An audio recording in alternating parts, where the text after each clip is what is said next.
S&P 500, ETF, VOO 이런 거 들고선 파이어 했다고 치면요. 연평균 수익률이 0.32%입니다. 이거는 뭐 은행 이자에도 당연히 못 미치고 물가 인상률을 커버할 수도 없는 그런 수익률이에요.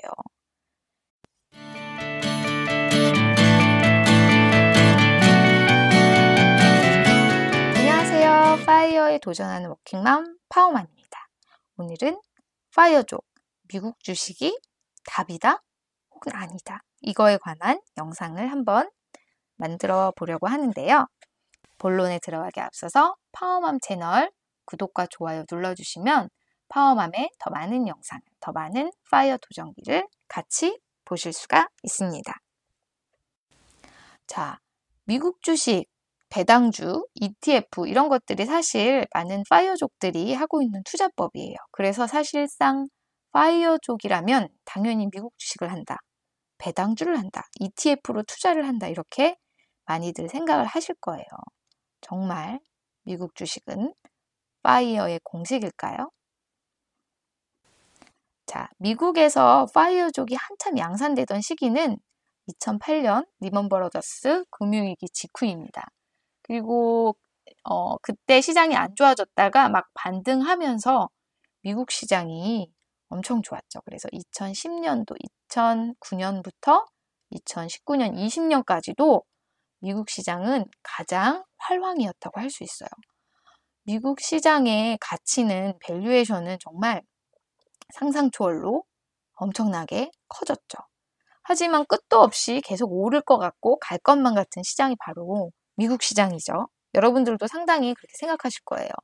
많은 분들이 한국 주식은 답이 없어, 역시 미국 주식이지 이렇게 생각하는 분들, 경험적으로 그렇게 생각하시는 분들이 상당히 많을 텐데 지난 10년은 정말 미국 주식 황금기였습니다. 미국 주식이 역대 수익률이 한 8% 정도라고 하는데요. 지난 10년간의 미국 주식 수익률은 자그마치 연평균 13.6%였습니다. 2010년도에 처음 파이어를 하셨다면, 10억 원을 가지고 파이어를 했다면, 만약에 그 10억 원을 하나도 안 썼다면 거의 6, 7년 만에 돈이 2배가 됐고요. 파이어를 하시고 돈을 쓰면서 살았어도 거의 10억 원의 자금이 오히려 더 늘어나는 그런 경험을 하실 수 있었던 게 지난 10년간의 미국 주식 장입니다. 정말 좋은 시기였죠. 하지만 미국 주식이 항상 좋았나? 이런 생각을 또 해볼 수 있겠죠. 사실 2000년도에는 미국 주식이 그렇게 수익률이 좋지 않았어요. 만약에 2000년도에 미국 주식을 100% 들고 S&P 500, ETF, VOO 이런 거 들고선 파이어 했다고 치면요. 연평균 수익률이 0.32%입니다. 이거는 뭐 은행 이자에도 당연히 못 미치고 물가 인상률을 커버할 수도 없는 그런 수익률이에요. 이때 만약에 10억 원 들고 파이어 하신 분들, 미국 주식에 몰빵해서 하신 분들이라면 요 시기에 자산이 급격하게 줄어들고 또 물가는 올랐기 때문에 아마 대부분 파이어를 포기하시지 않았을까, 포기하고 직장으로 돌아가지 않았을까, 그렇게 생각이 됩니다. 그렇다면 미국 주식이 언제는 좋고 언제는 나쁘고 하잖아요. 그래서 이거에 대해서 한번 찾아봤습니다.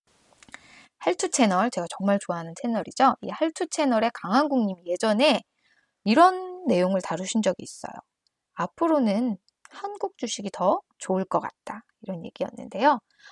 134번 영상입니다. 미국 주식은 좋고 한국 주식은 구린가? 라는 영상을 통해서 한국의 사상 최대 위기설 이런 얘기를 하면서 한국, 미국 주식 10년 교대설이라는 거에 대해서 얘기를 해주셨는데요. 금융계에 좀 이런 얘기가 있다고 하네요. 그래서 10년 주기로 서로 호황과 정체장을 맞이하고 있다, 이런 얘기를 했는데요. 한 2000년부터 2020년까지 놓고 보면 대략 맞았던 것 같아요. 10년 주기로 각각 한국 시장과 미국 시장이 서로 좋고 정체되는 시기를 겪었는데 이 영상의 결론은 결국은 밸류에이션에 시장을 수렴하게 된다, 이런 내용이고요. 그 나라의 장이 좋고 좋은 기업들이 있다면 주가는 오르고 그렇지 않다면 너무 고평가되어 있다면, 버블이 있다면 주가는 정체되거나 하락하게 된다는 그런 뜻이죠. 그럼 지금의 우리나라 시장은 자, 2000년대 한국 주식은 수익률이 정말 좋았어요. 2008년 금융위기 전까지는 엄청난 수익률을 보였습니다. 미국 시장이 2000년대에 정체장이었던 거하고 상당히 대조적이죠. 하지만 2010년 이후에는 우리가 알고 있는 한국 시장은 당연히 답이 없지, 노답이지 하고 생각하는 그 지루한 박스피가 10년 동안 지속이 됐어요. 그리고 작년부터 한국 시장이 급격하게 점프업을 하면서 우리가 요즘에는 그런 얘기를 많이 듣잖아요. 한국 시장이 더 오를 것이다. 4천 간다. 5천 간다. 뭐 이런 얘기를 많이 하세요. 그렇다면 앞으로의 10년은 미국 주식보다 한국 주식이 더 좋을 것인가? 그거에 관해서 이제 생각을 해보게 되는데 저도 그럴 가능성이 좀 있다고 봐요.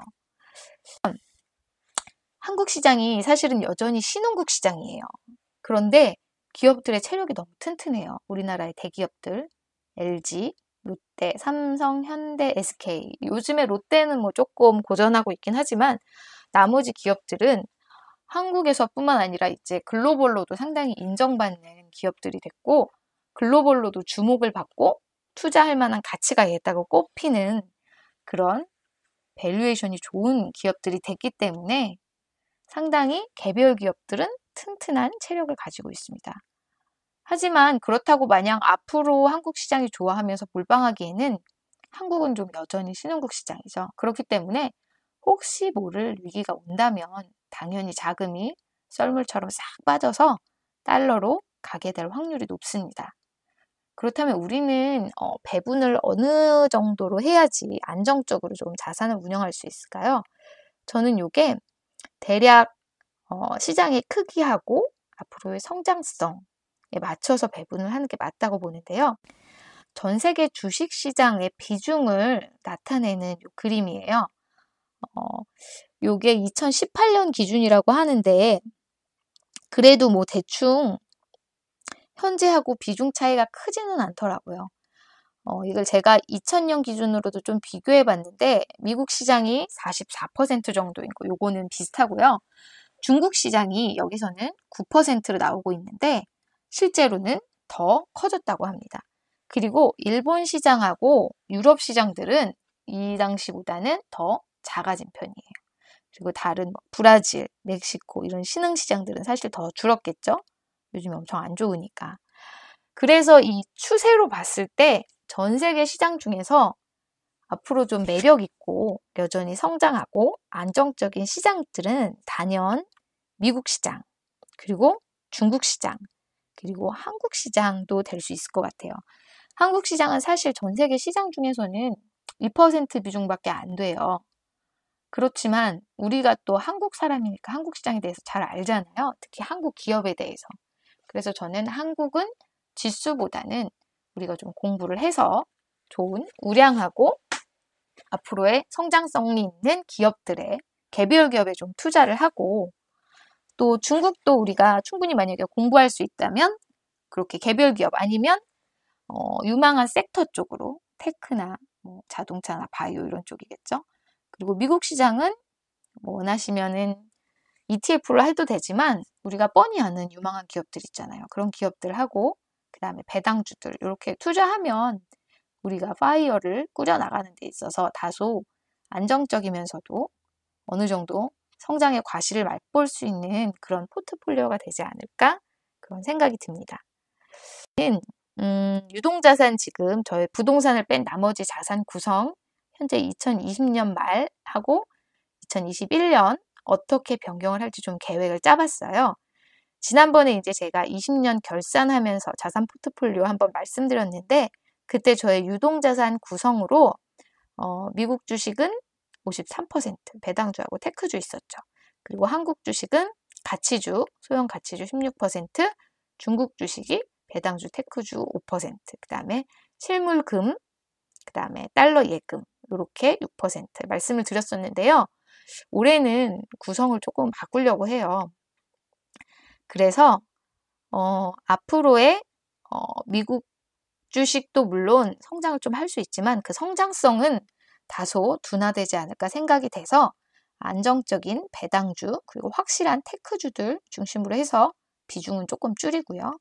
한국의 우량주하고 가치주 비중을 좀 늘리려고 합니다.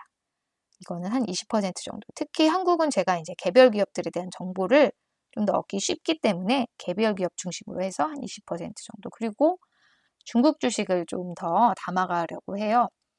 앞으로 10년은 확실히 중국 주식이 좋지 않을까 이런 생각이 많이 들어서 중국 주식, 테크주도 갖고 있었지만 배당주도 좀 담아보려고 합니다. 그래서 중국의 소비재 배당주들 몇 가지 좀 담아갈 생각이고요. 실물금은 이제 더 늘리지는 않을 것 같아요. 그래서 기존에 가지고 있는 걸 유지하면 아무래도 뭐 자산이 좀 많아질 테니까 비중은 자연스럽게 줄어들 것 같고요. 그리고 달러는 더 비중을 늘리려고 합니다. 지금 장이 좋긴 한데 이렇게 좋은 장이 계속 유지된다고 할 수가 없기 때문에 기회가 왔을 때 좀 잡으려면 현금이 좀 있는 게 좋을 것 같아요.